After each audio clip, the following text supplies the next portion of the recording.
Hey, welcome back, everybody. Great to see you. Hopefully, we're having a wonderful day out there so far, and we've got a lot to talk about once more as I am forecasting more snow here for much of the eastern United States. Some folks that already saw snow likely to get more with this new pattern change moving in, and maybe even some new folks could get in on that. And finally rack up some of those snow totals to start off this winter. Now, I appreciate you joining me. Again, it means the world to me. If you are new to the channel, welcome. My name is Gerald. I'm a meteorology student at the University of North Carolina, Charlotte.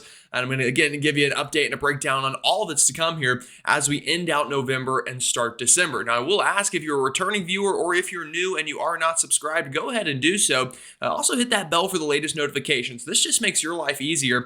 Especially if you're returning, because this is going to keep the videos in your feed and you'll be the first to see them. So you'll get that new model guidance before maybe some of the people that are not subscribed. So that's a great thing to do. Also, go ahead and like the video if you enjoy it and comment. Let me know what you want to see here as we kind of end out November and again start the winter season in December. Alrighty, folks, let's go ahead and dive into it because, again, it's an active pattern with a lot to talk about and currently still dealing with active weather as well. Now, I do think, again, the big story is going to not be really what's happening right now, but more so of what's to come. But either way, right now, active weather, we still have two storm systems in the United States, one right off the northeast coastline and another off the northwest coastline, pumping in this atmospheric river.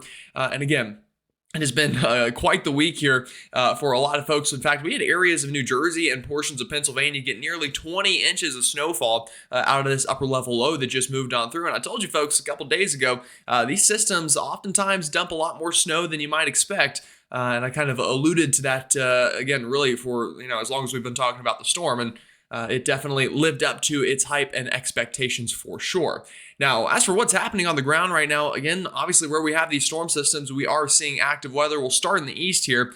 And you'll notice we are seeing some pretty good snowfall this morning through portions of Maine, New Hampshire, Vermont, rain back down towards the Boston area, picking up on some pretty heavy rain, even rain back into portions of Nova Scotia and New Brunswick here. But again, the interior areas picking up on some of that snow. Also seeing some lake effect precipitation out here into Pennsylvania. Again, we've kind of lost some of that upper level cold air, so only really seeing the snow on the highest elevations here from West Virginia up into extreme western Maryland and southwestern Pennsylvania. In fact, we had blizzard warnings yesterday for a little while here into portions of West Virginia. Again, goes to show was quite the storm system. Also got some snow falling up here into the northern Midwest through Minnesota, Iowa, Wisconsin, and then another big old mess out west. Heavy Rocky Mountain snow, heavy rain into the coast. We had, I think, a flash flood warning into San Francisco yesterday. So again, it's not just one part of the country that's getting in on this active pattern, and it will stay that way through at least the next week here through both coasts. So again, kind of gonna get on through what's happening right now, but there is light at the end of the tunnel for you folks out west, I will mention. But us folks in the east, I think we're really just getting started with the active pattern. All right, watches, warnings, and advisories, and we'll start in the east. In fact, it does look like we actually still do have a couple of blizzard warnings up here into West Virginia. So again, folks, I told you, quite the storm here, and we're still seeing that snow blow around due to these very strong winds in the upper levels, and obviously the mountains kind of sticking up into those upper levels. So that's where we have the blizzard warnings in effect. Other than that, again, probably some winter weather. I wouldn't be surprised if maybe some winter weather advisories get issued for the higher terrains up here into New England. Also, we do have freeze watches, freeze warnings, frost advisories into the deep south. This big storm system did bring that cold air, and you probably noticed it as you walked out the door over the past couple of days. So again, still in planting season down here into the deep south, so definitely do whatever you need to protect those crops. And then out west, again, same old story. Mountain snow bringing those winter storm warnings and winter weather advisories through much of the Rockies and the Sierra Nevadas.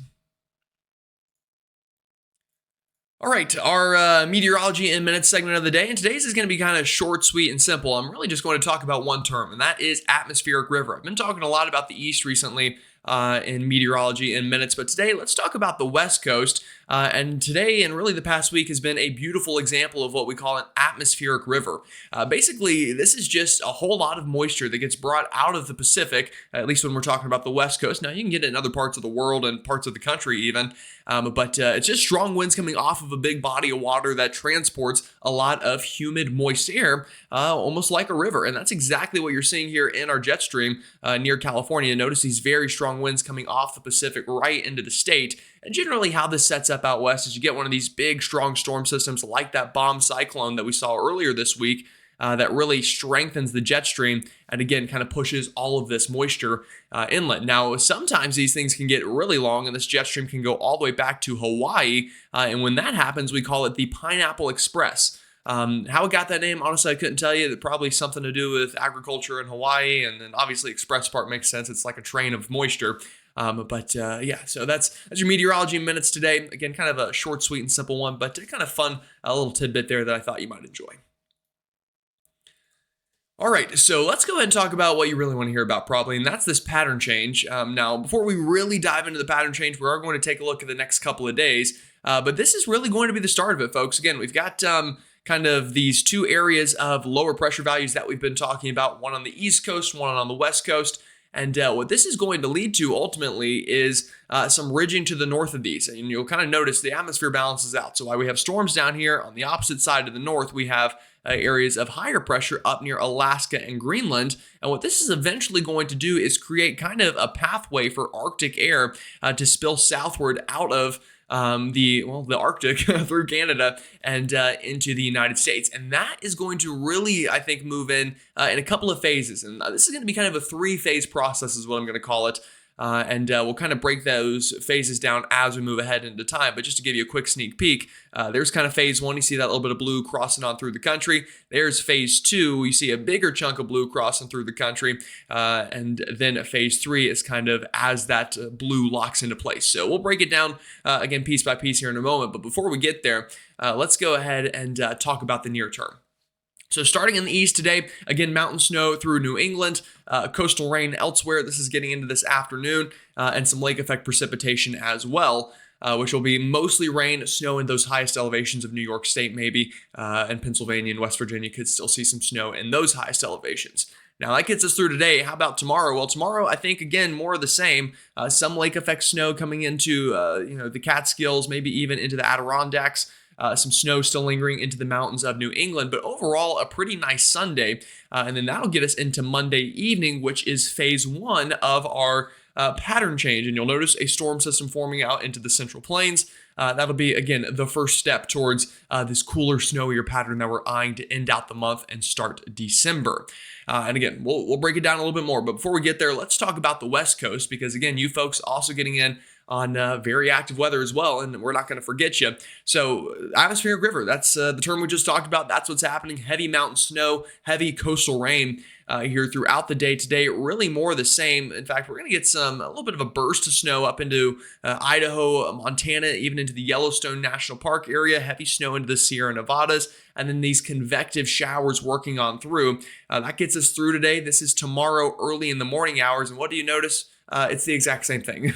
Just seeing more of this snow, more of this rain. That lingers all the way through the weekend. This gets us even into overnight Saturday, or overnight Sunday rather, into Monday, and still dealing with this very active pattern. But what I will tell you is this is going to bring plenty of snowfall to portions of the Rockies. This is just the next 72 hours. We're talking, down here into the Sierra Nevadas, feet of snow, 1, 2, 3, 4, maybe even 5 feet of snow on some of these highest elevations, but really everywhere in the Rockies, at least the northern Rockies, is going to get in on it up on these mountaintops. Now, obviously, lower elevations, not so much, but the mountains of Montana, Idaho, back through Yellowstone, even the mountains of Washington, all the way down through Oregon, picking up on some impressive snowfall totals here over the next couple of days as this atmospheric river really continues to lock into place. All right, now with that said, let's go ahead and kind of talk about phase 1 of this pattern change. And it's all going to start in the upper levels as it normally does. We'll move this ahead. This is Monday morning is where we will start it here. And you'll notice what we're beginning to get is a little bit of a trough showing up right into south central Canada and working into the northern plains of the United States.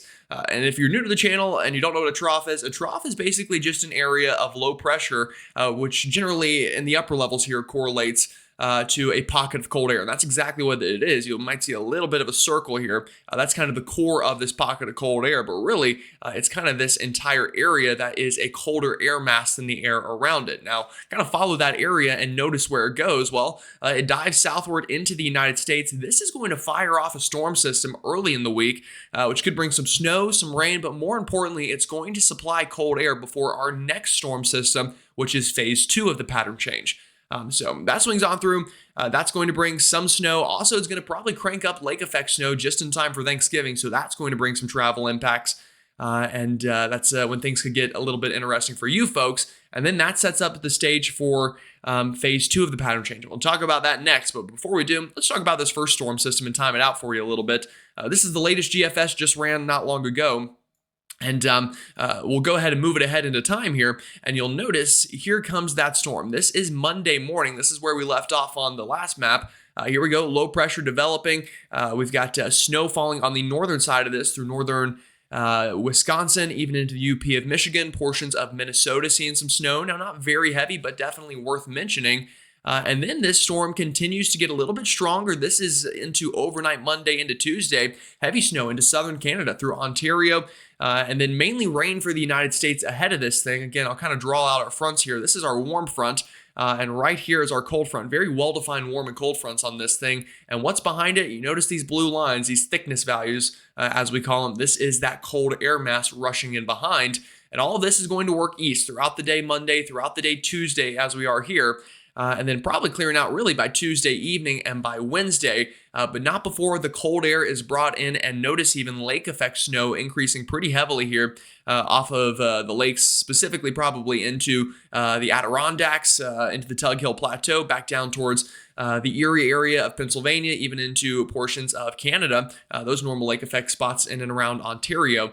And then into the UP of Michigan, and maybe even the Mitten of Michigan could see some lake effect out of this setup going into your Tuesday and into your Wednesday. Now, how much lake effect are we talking here? Well, let's go ahead and look at it.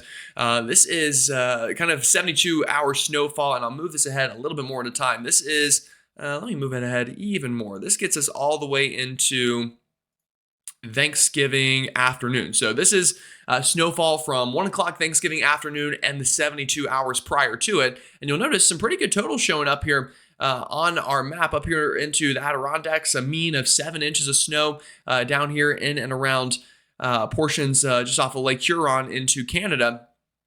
Seeing some pretty good snow of around 8 inches. Northern Michigan, again, into the Traverse City area, mean of about 5. The UP picking up on some pretty good here.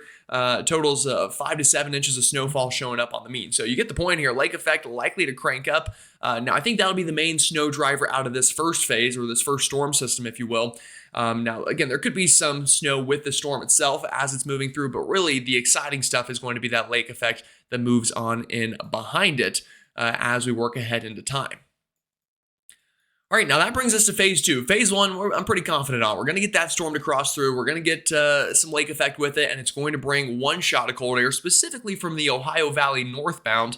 But really much of the east is going to see the cold front work on through, as you saw with that rain that was associated with it. Now here's phase 2, and this is where things get a little bit more difficult as the models are not fully aligned, and this is still about a week or so away, what I'm about to show you.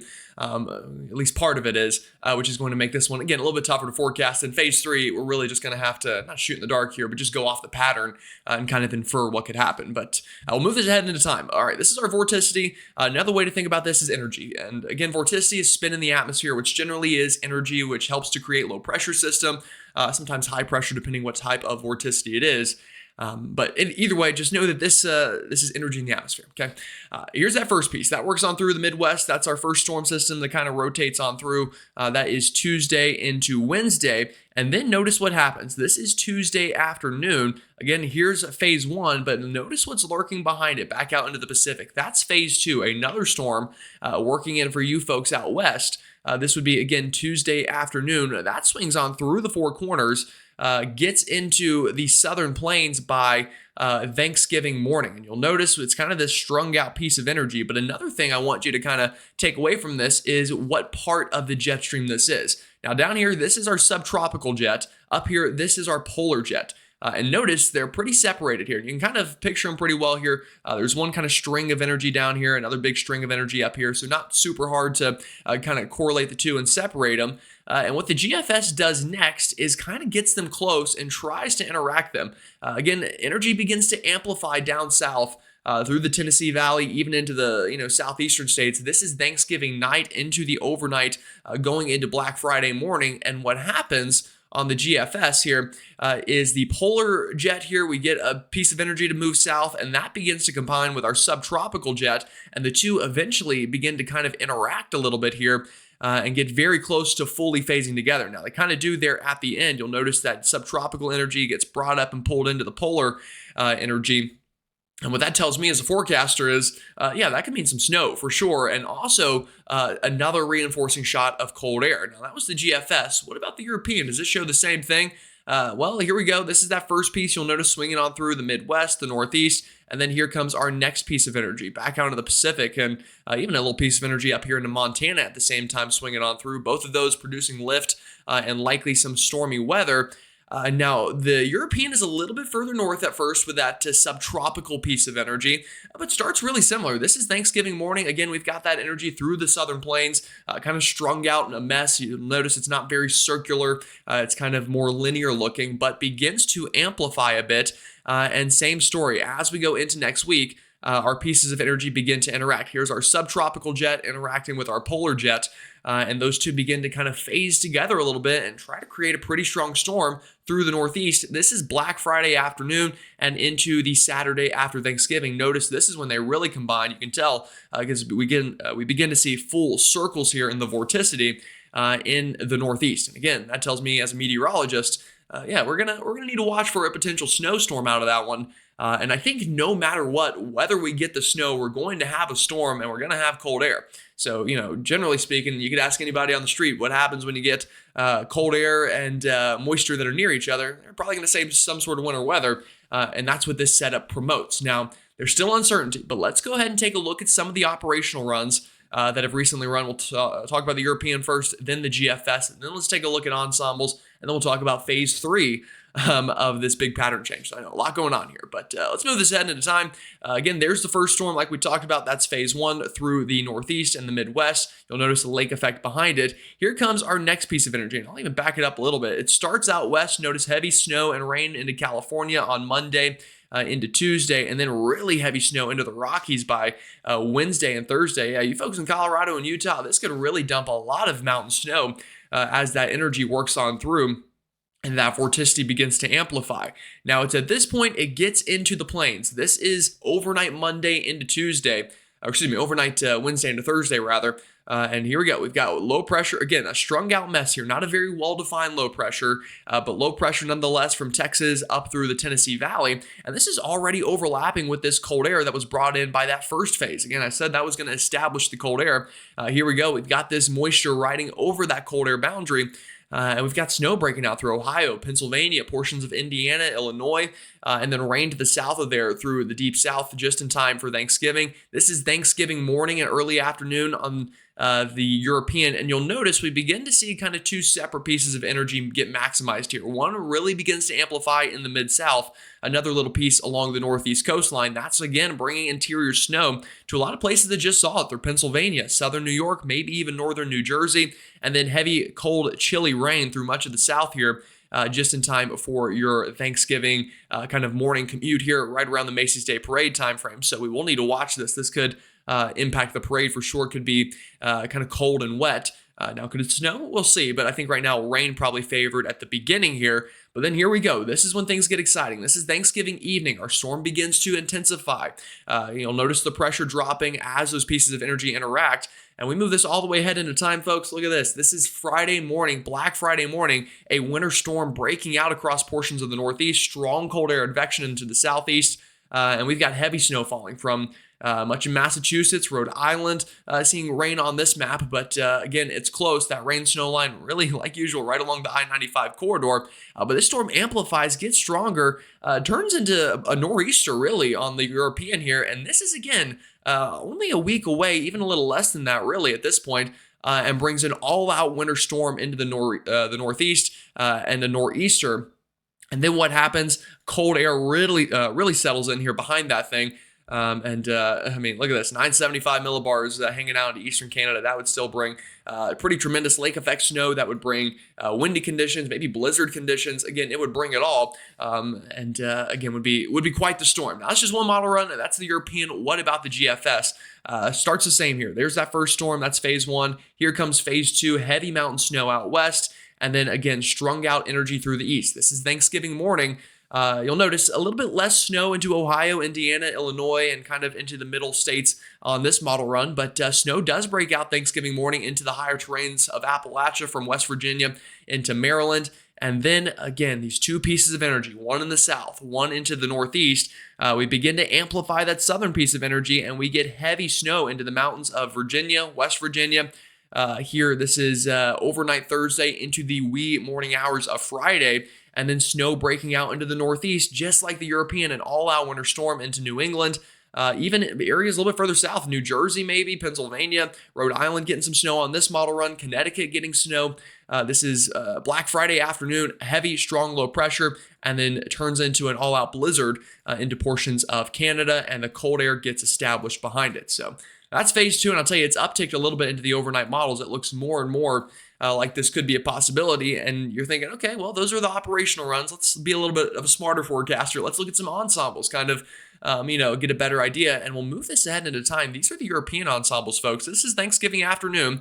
Again, high certainty we're going to have a storm system in and around the Ohio and Tennessee Valley, and then check this out. This is Thanksgiving evening, overnight. This is Black Friday morning. We've got pretty high confidence, folks, that we're going to have a storm in and around the Northeast. Now, I'll mention, there is still uncertainty. We've got some members that are still well inland, but a lot of them, and I'd say the biggest cluster, has a nor'easter look just off the coast of the Northeast with cold air working in and plenty of moisture getting thrown back into that cold air. And then the ensembles, again, blow this thing up and move it along the Northeast coastline and into Canada, and would bring, again, potential blizzard conditions for somebody out that way. So it's looking like a big possibility, and we'll look at the snowfall mean on the ensembles. This is a 24-hour period, so this is, here we go, snow Thanksgiving Day. You'll notice a little batch there through the Central Plains, heavy snow into the Rockies, and then into the Northeast for Black Friday, and into that weekend, a heavy signal for snow, a mean of 4 to 5 inches through much of New England. A pretty good signal there, and then into eastern Canada as well, an even bigger signal for snow. And look at that lake effect snow signal behind it as that cold air advects very strongly. We get strong fetch off the lakes, just meaning a long path of cold air over water. So it's got that look, folks, for sure. And even the GFS ensembles show a similar look here. Snow through the central states here, maybe a small signal there for Thanksgiving, and then the weekend of, really starting that Friday, a heavy snow signal into the Northeast and into eastern Canada. So, folks, they look similar. A lot of models beginning to pick up on this, beginning to agree that this is a pretty high likelihood. And that's just phase 2. Then comes phase 3. Phase 3 is as all of this kind of locks into place.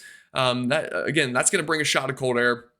But after that, this is, again, next weekend. Notice the blue here. It hangs around into the eastern United States. That cold air does not leave. This is well into the first week of December at this point. Just hanging around and lingering, continuing to bring shots of energy and maintaining the cold air in place. What does that tell me? Again, we're going to continue these winter storm chances through the first week of December. And notice these temperature anomalies. Blue is below average, red is above average. Again, a little bit of warm up later this weekend and early next week. Here comes that first shot of cold air. That's phase 1. Here comes phase 2 with a deeper shot of cold air right around Thanksgiving. And then here is phase 3 as the cold air locks into place for that first week of December, and again, is not going anywhere, it looks like, on the ensembles, at least through the first week of December. Final thing I'll show you, again, we've got the cold air. So what about phase 3? Can we get some snow somewhere else? Can the Southeast, can the Mid-Atlantic, can somebody outside of the Northeast and Great Lakes get some snow? Well, it's possible. Now, again, it's not a guarantee. It's early in the winter, so it's hard to get snow in some of these southern areas. But I'll tell you, we've got the cold air in place, and the energy is flying around here in this time frame. And move this ahead.